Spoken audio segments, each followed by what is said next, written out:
ঘটনাস্থলে মুঙ্গিয়াকামি ও তেলিয়ামুড়া থানার ওসি এবং তেলিয়ামুড়া মহকুমা পুলিশ আধিকারিক। এই সময়ের মধ্যে তেলিয়ামুড়া মহকুমার অন্তর্গত মন্টাং স্থানটি গোটা খোয়াই জেলা সহ গোটা রাজ্যের ভ্রমণ পিপাসু আমোদপ্রেমী সাধারণ মানুষের কাছে অন্যতম আকর্ষণের কেন্দ্রবিন্দু হিসেবে পরিণত হয়েছে।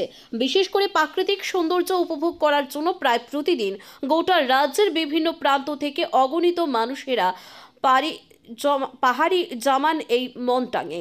তবে মন্টাং এর জায়গায় বিভিন্ন অংশের পর্যটকরা ভিড় জমাচ্ছেন। সেই জায়গা নিয়ে লাগলো বিপত্তি।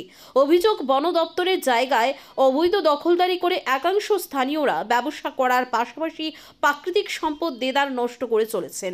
এই বিষয়টা প্রশাসনের নজরে আসার পর বৃহস্পতিবার বন দপ্তরের কর্মীরা পুলিশ, সিআরপিএফ সহ বিশাল পুলিশ ও বনকর্মীদের বাহিনী নিয়ে ঘটনাস্থলে পৌঁছলে বিতর্ক চরম আকার ধারণ করে। অভিযোগ, একটা সময়ে প্রশাসনিক দল সহ পুলিশ বাহিনীকে স্থানীয় একাংশরা প্রচণ্ডভাবে বাধা দান করে এবং তাদের গাড়ির উপর হামলা চালায় বলে অভিযোগ। এমনকি একাংশ মহিলারা একটা পর্যায়ে প্রশাসনকে নগ্ন হয়ে বাধা দান করে বলে অভিযোগ। এইসব কিছুকে বুদ্ধিমত্তার সাথে অতিক্রম করে বন দপ্তর এবং সিআরপিএফ সহ বিশাল পুলিশ বাহিনী যখন হেমন্ত রিয়াং নামের এক অবৈধ কাঠ ব্যবসায়ীকে আটক করে নিয়ে মন্টাং টেক করে তেলিয়ামুড়ার উদ্দেশ্যে আসছিল, তখন তাদেরকে রঙ্গিডিলা নামক এলাকায় রাস্তায় কাঠের লক ফেলে গাড়ি আটক করে কয়েক শত মানুষজন।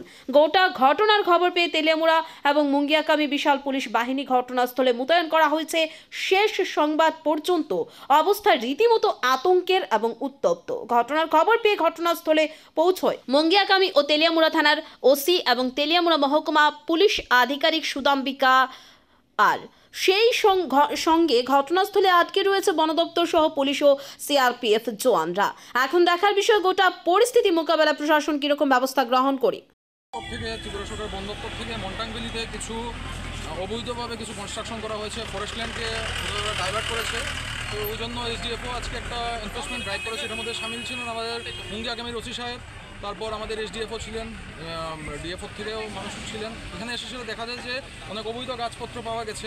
এখন আইন অনুযোগ ব্যবস্থা নেওয়া হবে। আপাতত একজনকে অ্যারেস্ট করা হয়েছে, Hemant. He was obstructing in government performance of government duty.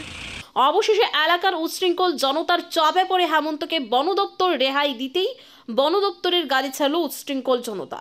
উল্লেখ্য, বনের মূল্যবান গাছ কাটার অপরাধে তেলিয়ামুড়া বন দপ্তরের বনবাবুরা মন্টাং ভ্যালি এলাকা থেকে হেমন্ত রিয়াং নামের এক ব্যক্তিকে আটক করে তেলিয়ামুড়া বন দপ্তর নিয়ে গিয়েছিল। এরপর থেকে পরিস্থিতি উত্তপ্ত হতে শুরু করে। এদিকে একাংশ উচ্ছৃঙ্খল জনতা বন দপ্তর, পুলিশ এবং আধা সামরিক বাহিনীর গাড়ি আটকে রেখেছিল প্রায় দীর্ঘ 4 থেকে 5 ঘন্টা। শেষ পর্যন্ত এলাকার ওই উচ্ছৃঙ্খল জনতার চাপে পড়ে রীতিমতো লেজ গুটিয়ে হেমন্ত রিয়াংকে বন দপ্তর থেকে রেহাই দেওয়া হলো। পরবর্তীতে দীর্ঘ প্রায় 4 থেকে 5 ঘন্টা পর পরিস্থিতি স্বাভাবিক হয়। তবে বনবাবুরা চাপের মুখে পড়ে কাঠ মাফিয়া হেমন্তকে রেহাই দিতেই বনবাবুদের ভূমিকা রীতিমতো হাসির খোরাকে পরিণত হয়েছে। Bureau report, news vigilante.